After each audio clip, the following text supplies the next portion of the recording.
के हमारा जो लेक्चर है ये लेक्चर हाइड्रोलिक मशीन के ऊपर है, ठीक है। तो ये हाइड्रोलिक मशीन वर्क कैसे करते हैं, ठीक है। तो यहाँ पर पास्कल्स लॉ अप्लाई होता है। अब यहाँ पर होता क्या है ये हम समझते हैं। तो यहाँ पर होता ये है कि जैसे हमने पास्कल्स लॉ में देखा था, ठीक है, कि अब देखो तो यहाँ पर मैं अलग अलग शेप वाले वेसल बना रहा हूं, ठीक है। अब आप देखो तो यहाँ पर क्या होगा कि इन सब में लिक्विड भरा हुआ है, ठीक है। अब यहाँ पर लिक्विड भरा हुआ है, यहाँ पर मैं एक पिस्टन रखता हूँ और ये पिस्टन की वजह से पिस्टन को मैं अगर अंदर की ओर पुश करता हूँ तो क्या होगा कि पिस्टन को मैं अंदर पुश करूंगा तो उस वजह से यहाँ पर आप देखोगे तो ये जो तीनों के तीनों पार्ट है, ये तीनों के तीनों पार्ट में जो लिक्विड का लेवल होगा वो सेम रहता है, ठीक है। मतलब क्या होगा कि यहाँ पर से जितना प्रेशर अप्लाई कर रहा हूँ उतना सारा का सारा प्रेशर तीनों जगह पर जाएगा और तीनों जगह पर लिक्विड का जो हाइट होगा वो सेम रहेगा। यही चीज का यूज करके क्या किया गया है कि हाइड्रोलिक मशीन बनाए जाते हैं, जिसमें क्या होगा कि पास्कल्स लॉ ही एक्चुअली अप्लाई होगा कि आप लिक्विड पर जो प्रेशर अप्लाई कर रहे हो तो वो प्रेशर हर जगह पर सेम ही रहता है, ठीक है। तो ये कॉन्सेप्ट का यूज करके क्या किया गया है कि हाइड्रोलिक मशीन्स बनाए जाते हैं। तो होता है कुछ नहीं है, सिंपल सा लॉ है पास्कल्स का कि आप लिक्विड के ऊपर अगर कोई बर्न कंटेनर में आप लिक्विड के ऊपर अगर एक जगह पर प्रेशर अप्लाई करते हो तो वो हर जगह पर क्या होगा सेम रहेगा, उसमें कोई चेंज नहीं आएगा। तो इसका यूज करके कौन सा इंस्ट्रूमेंट बनाए जाते हैं तो हाइड्रोलिक मशीन, जिसके अंदर क्या होगा कि फ्लूइड का यूज किया जाता है, ठीक है। अब यहाँ पर हाइड्रोलिक मशीन की हम बात करें तो जो हाइड्रोलिक मशीन है तो दो टाइप के मशीन आपको अभी पढ़ने हैं, ठीक है। तो सबसे पहला यहाँ पर हमको हाइड्रोलिक लिफ्ट के बारे में बात करनी है। तो हाइड्रोलिक लिफ्ट क्या होता है तो आपने देखा होगा कि बहुत जगह पर जो मैकेनिक होते हैं, गैरेज होता है, तो वहां पर क्या होता है कि जो बड़ी बड़ी कार्स होती है तो उनको लिफ्ट करने के लिए क्या होता है कि वहां पर हाइड्रोलिक लिफ्ट यूज की जाती है। तो ये लिफ्ट में एक्चुअली होता क्या है तो यहाँ पर सिंपल सा पास्कल्स लॉ ही अप्लाई किया जाता है, ठीक है।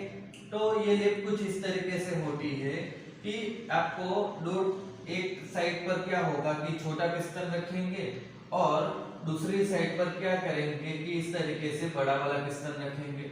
अब आप देखो तो यहाँ पर क्या होगा कि इसके अंदर एक लिक्विड कोई भी एक लिक्विड भरा होगा, ठीक है। तो वो डिपेंड करेगा कि कितना प्रेशर राइज करना है, ठीक है। तो यहाँ पर आप देखोगे तो इधर का एरिया 1 लेते हैं, इधर का एरिया 2 लेते हैं, ठीक है।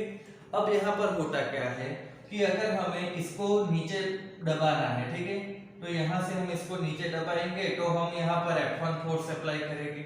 अब देख लो तो यहाँ से हम इसको नीचे दबाएंगे तो यहाँ पर जो प्रेशर जनरेट होगा वही सेम प्रेशर यहाँ पर भी तो रहेगा, क्योंकि यहाँ पर आप देख सकते हो तो नीचे फ्लूइड भरा है। तो होता क्या है कि यहाँ पर पास्कल्स लॉ अप्लाई होता है, तो उस वजह से यहाँ पर हम प्रेशर फोर्स देंगे तो उस वजह से जो प्रेशर जनरेट होगा वो प्रेशर यहाँ पर भी अप्लाई होगा। अब यहाँ पर आप देखो तो होगा क्या कि जो फोर्स लगेगा वो क्या होगा ऊपर की साइड लगेगा, ठीक है। तो अब एक चीज समझो कि यहाँ पर जो छोटा वाला पिस्टन है वहां पर हम F1 फोर्स दे रहे हैं, ठीक है, जिसका एरिया A1 है, तो उस वजह से होने वाला प्रेशर P है। अब हम दूसरी साइड की बात करें तो वहां पर क्या हो जाएगा कि प्रेशर तो फ्लूइड को दे रहे हैं तो वो फ्लूइड में प्रेशर सेम रहेगा, तो उस वजह से क्या होगा कि दूसरी साइड पर प्रेशर सेम रहेगा। बट होगा क्या तो जो फोर्स है और एरिया उसमें चेंज आ रहा है, क्योंकि आप देखो तो यहाँ का एरिया कम है, यहाँ का एरिया ज्यादा है, तो इधर क्या हो जाएगा एरिया ज्यादा है और फोर्स जो है वो क्या हो जाता है कम। तो अब यहाँ पर क्या किया जाता है कि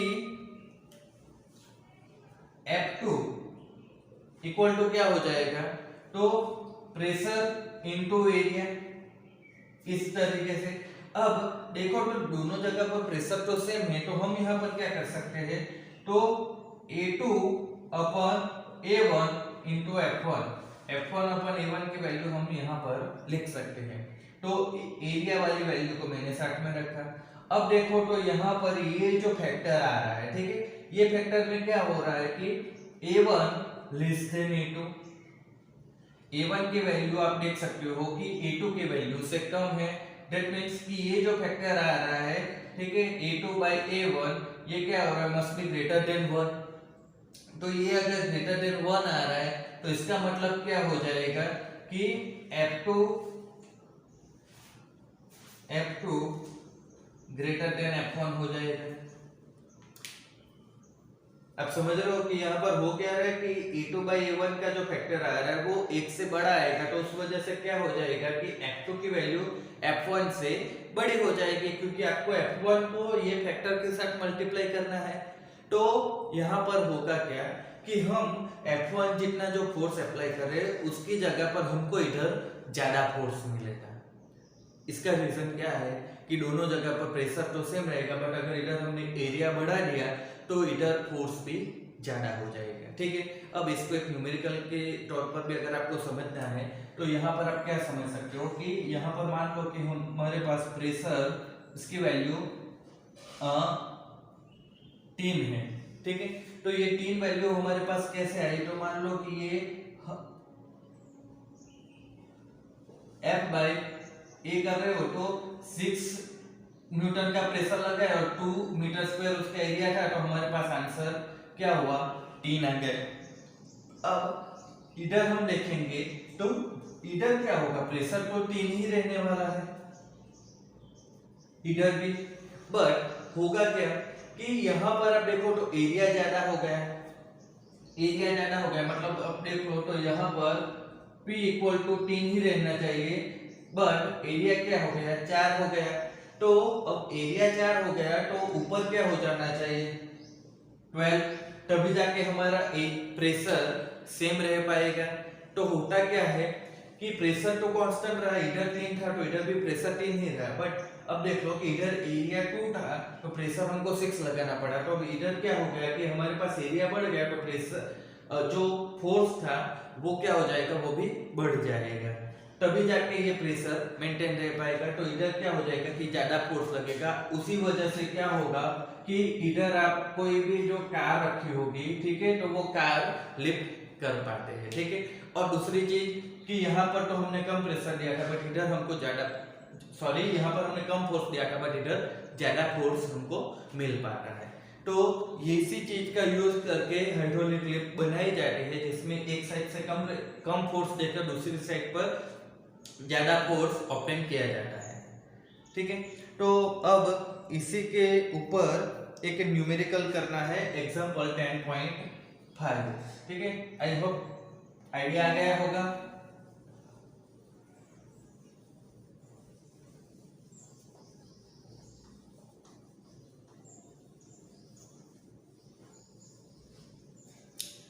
अब एग्जांपल 10.5 की हम बात करें तो 10.5 में हमको क्या बोला गया है कि दो अलग अलग डायमीटर वाली सीरीज दी गई है, ठीक है।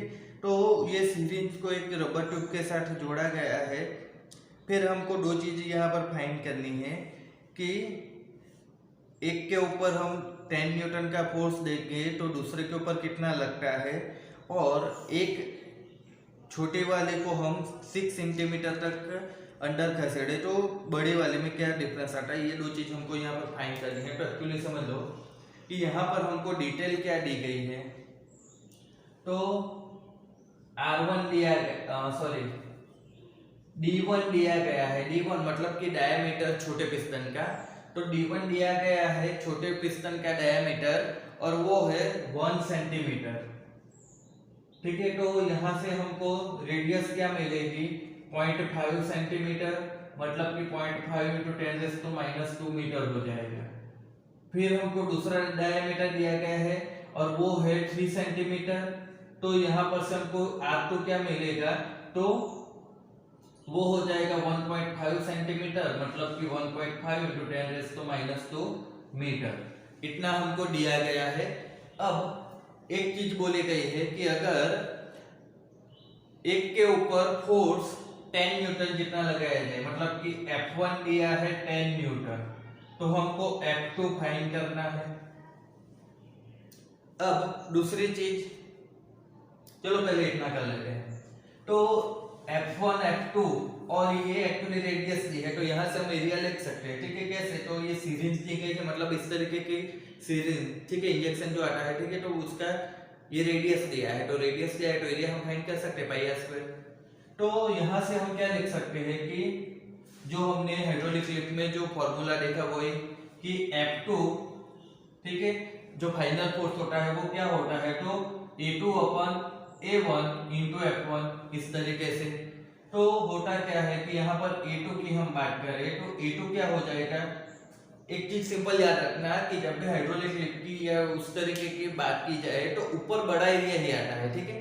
बड़ा वाला जो होता है वो ऊपर आता है, ठीक है। तो अगर आपको कंफ्यूजन भी हो जाए कि ऊपर कौन सा लिखना है, ठीक है, A1 A2 कर दो तो उसमें भी कोई नहीं, बट ऊपर बड़ा एरिया लिखना, ठीक है।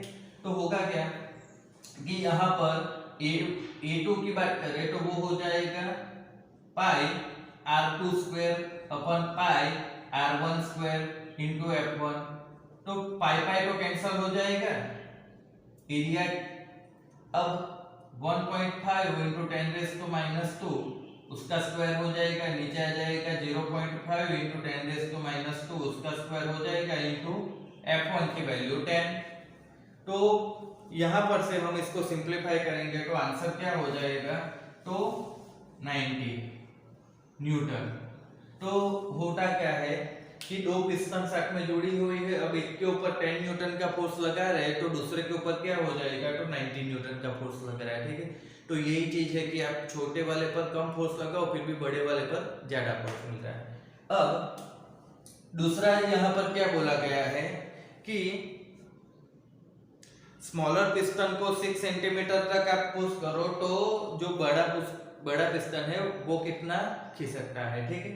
तो मतलब यहाँ पर आपको देखो तो क्या दिया गया है कि L1 दिया गया है, ठीक है, L1 इक्वल टू 6 सेंटीमीटर, तो L2 आपको फाइंड करना है, ठीक है। अब यहाँ पर आपको इसमें कंफ्यूजन हो जाए तो इसके लिए हम यहाँ पर एक फिगर ड्रॉ कर रहे हैं, ठीक है, वही हाइड्रोलिक लिफ्ट वाली, इस तरीके से। तो यहाँ पर देखो ये A1, इसके ऊपर लगने वाला फोर्स F1, ये A2, इसके ऊपर लगने वाला फोर्स F2। तो अब यहाँ पर आपको बोला क्या गया है कि अगर ये यहाँ से 6 सेंटीमीटर जितना नीचे जा रहा है, ठीक है, तो ये यहाँ से L2 कितना ऊपर खिसकेगा वो आपको फाइंड करना है, ठीक है। तो अब एक चीज समझो कि यहाँ से हमने जितने लिक्विड को पुश किया है, ठीक है, जितना लिक्विड का वॉल्यूम नीचे जाएगा उतना ही लिक्विड का वॉल्यूम तो ऊपर आएगा। तो मतलब होगा क्या कि यहाँ पर हमको V1 इक्वल टू V2 मिलेगा, मतलब ये साइड से जितना लिक्विड खिसकेगा इधर से इतना ही ऊपर जाएगा। तो होगा क्या कि इधर से हमको क्या मिलेगा, L1 A1, ठीक है, लेंथ इनटू एरिया ले रहे हैं वॉल्यूम के लिए, क्योंकि यहाँ पर लेंथ ली है और एरिया है हमारे पास सेम, ठीक। यहाँ पर हमको लेंथ फाइंड करनी है और एरिया है, तो हम यहाँ पर लिखते हैं L2 A2। अब देखो तो यहाँ पर हमको L2 फाइंड करना है, क्योंकि L1 जो छोटा पिस्टन है वहां का तो हमको दिया है, L2 इक्वल टू क्या हो जाएगा, तो A1 अपन A2 और L1। तो A1 की वैल्यू अगेन यही वाला आएगा 0.5 into 10⁻² divide by 1.5 into 10⁻², square हो जाएगा दोनों साइड पर। और L1 6 सेंटीमीटर है, ठीक है, तो उसको मीटर में कन्वर्ट करके हम लिखते हैं 6 इंटू 10⁻²। तो इसको आप सिंप्लीफाई करोगे तो जो आंसर है वो 0.67 मीटर आ जाएगा। मतलब अगर आप इसको 6 सेंटीमीटर जितना नीचे कर रहे हो तो इधर क्या हो जाएगा कि वो 0.67 मीटर जितना ऊपर जा रहा है। तो ये क्या हो जाएगा हमारा एग्जाम्पल 10.5, जिसमें हमको दो चीज फाइंड करनी थी कि अगर छोटे पिस्टन पर 10 न्यूटन फोर्स लगाएंगे तो बड़े पर कितना लग रहा है, और छोटे पिस्टन को 6 सेंटीमीटर तक हम खिसकाए तो बड़ा पिस्टन कितना खिसक रहा है, ये दो चीज हमको फाइंड करनी थी। ठीक है, अब देखो एग्जांपल 10.6, ये इसमें क्या बोला गया है कि हमारे पास एक हाइड्रोलिक लिफ्ट ही है। ठीक है, अब इसमें क्या हुआ कि एक तरफ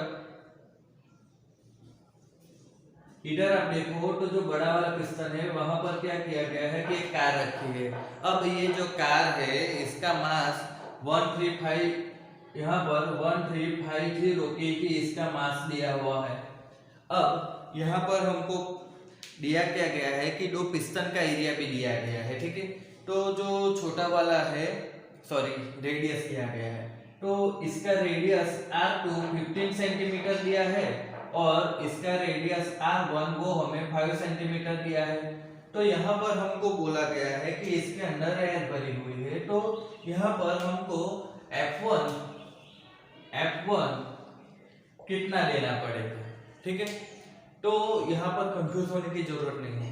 छोटे पिस्टन पर आप कितना फोर्स लगाओगे तब R1 इक्वल टू 5 सेंटीमीटर वाला रेडियस में से R2 इक्वल टू 15 वाला सेंटीमीटर वाले रेडियस में हम 1350 kg वाले कार को लिफ्ट कर सकते हैं। उसके लिए हमको यहाँ पर कितना फोर्स देना पड़ेगा ये हमको पूछा है। ठीक है, तो सबसे पहले तो आप देखो तो हमारे पास F2 की वैल्यू नहीं है, तो F2 इक्वल टू हम यहाँ से क्या लिख सकते हैं, मास इनटू ग्रेविटेशनल एक्सेलरेशन, क्योंकि यहाँ पर हमको ऊपर कितना फोर्स लगाना पड़ेगा, तो ये जो कार होगी उसके वेट के जितना, तो वो फोर्स हमारे पास क्या हो जाएगा, मास इनटू एक्सेलरेशन, तो वो हो जाएगा 1350 इनटू 9.8।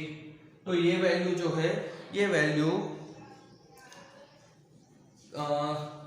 1270 इस तरीके से कुछ आती है। ठीक है, अब आगे आप देखो तो होगा क्या कि हमको फाइंड करना है F1, तो F2 upon A2 equal to F1 upon A1, तो हमको फाइंड करना है। अब F1 फाइंड करना है, तो F1 को सब्जेक्ट बनाओ तो क्या हो जाएगा, A1 अपन A2 इंटू F2 हो जाएगा। अब A1 की हम बात करें तो क्या हो जाएगा कि एरिया हमको डायरेक्ट नहीं दिया गया है, रेडियस दिया हुआ है, तो पाई R स्क्वायर, तो R1 का स्क्वायर नीचे पाई R2 का स्क्वायर इंटू F2, तो हमको यहाँ पर F1 क्या मिलेगा, तो पाई को कैंसिल हो जाएगा, R मतलब क्या हो जाएगा 5 सेंटीमीटर है, तो 5 इंटू 10⁻², उसका होल स्क्वायर हो जाएगा, नीचे आएगा 15 इंटू 10⁻² उसका होल स्क्वायर हो जाएगा, और F2 मतलब क्या हो जाएगा 1270 इस तरीके से आएगा। तो इसको आप सिंपलीफाई करो तो क्या हो जाएगा कि हमारे पास 1.5 10⁻³ न्यूटन आ जाएगा, 1.5 इंटू 10⁻³ न्यूटन, इसके जितना फोर्स हमको यहाँ पर लगाना पड़ेगा। अब यहाँ पर हम दूसरी बात करें तो हमको ये पूछा गया है कि इतना फोर्स लगाने के लिए एयर के ऊपर कितना प्रेशर जनरेट होगा, तो वो प्रेशर हमको फाइंड करना है। तो प्रेशर के लिए क्या हो जाएगा, F अपन A, तो F1 अपन A1 की बात करें तो क्या हो जाएगा कि 1.5 इंटू 10⁻³ डिवाइड बाई क्या हो जाएगा, तो एरिया क्या आएगा, तो pi into 5 into 10⁻² whole square. तो यहाँ पर प्रेशर का वैल्यू 1.9 इंटू 10⁵ पास्कल के जितना आएगा। तो ये प्रेशर अप्रोक्सीमेटली क्या होता है, आप देखो तो जो एटमॉस्फेरिक प्रेशर होता है उसका अप्रोक्सीमेटली आप डबल कंसीडर कर सकते हो। ठीक है, तो ये हमारा एग्जांपल 10.6 था जिसमें हमको क्या था कि कितना फोर्स दे रहे हैं वो फाइंड करना था, और वो फोर्स की वजह से प्रेशर कितना जनरेट हो रहा है वो चीज हमको फाइंड करनी थी। ठीक है, पहले के न्यूमेरिकल में हमने कितना फोर्स हमको मिलेगा वो फाइंड किया था। तो आज का लेक्चर हम यहाँ पर खत्म करते हैं। ठीक है, मिलेंगे नेक्स्ट लेक्चर में, तब तक के लिए स्टडी करते रहना।